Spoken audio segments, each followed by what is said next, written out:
കഴിഞ്ഞ വീഡിയോയിൽ നമ്മൾ ജാതി എന്താന്ന് പറഞ്ഞ 5 അപ്പം എല്ലാവരും എന്നോട് ചോദിച്ചു ജാതി എന്താ ജതി അല്ലേ എന്ന് ചോദിച്ചു.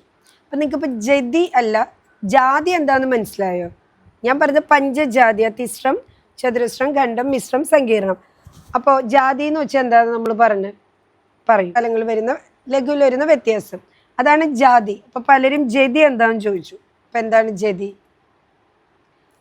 തീരുമാനത്തോടു കൂടി, അതായത് ഒരു തീരുമാനത്തോടു കൂടി അവസാനിക്കുന്ന താളത്തിൽ അധിഷ്ഠിതമായ ചൊല്ലുകൾ. തീരുമാനത്തോടു കൂടി അവസാനിക്കുക. തീരുമാനം മനസ്സിലായോ?